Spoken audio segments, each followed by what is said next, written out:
أعوذ بالله من الشيطان الرجيم بسم الله الرحمن الرحيم والسنة للجمعة سنت غسل چې دی د پاره د جمعې دی د جمعې په ورځ باندې غسل کول دا سنت دی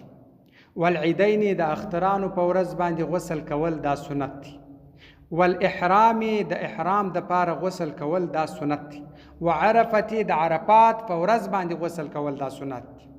ګوره د جمعې په ورځ باندې غسل که د جمعې د پاره وکې د جمعې په ورځ باندې د جمعې د ورځې د پاره هم صحیح دی او که د جمعې د لمانځه د پاره وکې هم صحیح دی خو ښه خبره دا ده چې د جمعې د لمانځه د پاره وسي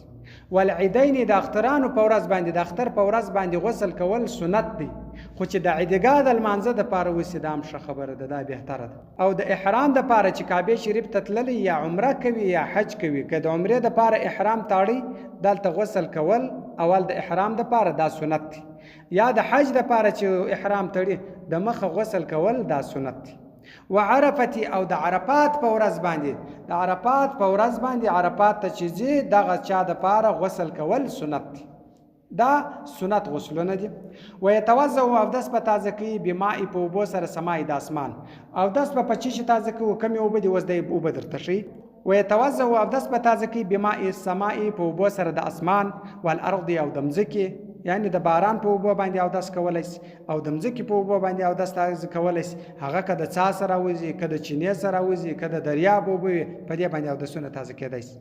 وان تغیر که چیرې تغیر خوړلی ولو بالمکس په ډېر وخت درېدو سره اوبه ډېرې ولاړې دي د ډېر وخته څخه پر یو ځای ولاړې دي تغیر یې خوړلی دي د خپل حاله څخه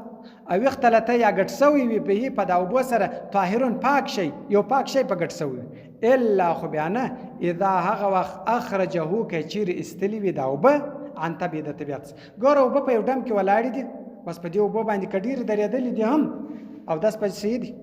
غسل په صحیح دي او یو پاک شی په ګډ سوی دی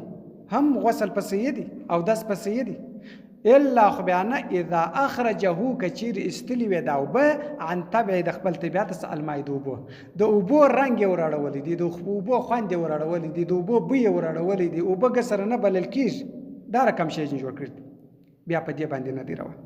او غیره یا تغیر ورکړی دی طبخا په پخېدو سره اوبه یې پخ کړي دي په دې سره یو بل شی یې ورچولی دی په هغه باندې بدله سوي دي اوس اوبه خو چې دی خپله که وایي شي پخې سي دا اوبه په خپله خو دا اوبه دي دا یو شی ورچولی دی په دې کې د کړ مثال لکه اوس یو شی کې ایښولی دی شوروا د یو شی دا جوړه کړې ده خو دې اوبه خو د دې خوند و ترتیب بدل شو دا بل شی جوړ شو دې شوروا ته خلک اوبه نه وایي دې ته شوروا وایي وهو دا چې د مما دغسې لا یقصدو چې قصد یې نه وي بې په دې سره نظافت د پاکۍ ګوره هغه اوبه چې دوی پخ کړي وي د دې دپاره نه وي چې دوی پاکي په حاصله کړي د دې دپاره پخ کړي ګوره شوروا د خوراک دپاره استعمالیږي یا شربت جوړ کړي شربت د خوراک دپاره استعمالیږي نو په دې باندې اودس تازه کېدل دا نسته وان اختلطه که چیرې ګډ سوی وي په د اوبو سره نجس مردار شي فان کانه که چیرې وي جاري اوبه ولې اوبه بهېدلې مرداري کې راغلې ده او 10 په 20 یا 10 غازه په 10 غازه کې یو تالاو دی 10 غازه دی 10 غازه دی 4 په 4 کې 10 غازه دی نو دغه تالاو لا ينحسرو چې نشکاره کیږي ارغ دومځکه بالغرفي په لا پسره چې اوبه د په لا پراخي په دې باندې مځکه نشکاره کیږي ان د تالاو دونه قدر وي نو دغه تالاو نه مرداریږي په دې باندې 10 په 20 اوس په یو سر کې اودس تازه کیږي په بل سر کې پاکي دي دغه اوبه نه دي مرداري یا مرداري په یو سر کې لویدل د بل سر پاک دي د دې تالاو لا ينحسرو چې نشکاره کیږي ارغ دومځکه بالغرفي پلا فسره لا ينجسو نه مرداری دغه اوبه الا خو بیا مرداریږي اذا هغه وخت غیر طعمه چې تغیر خوړلی وي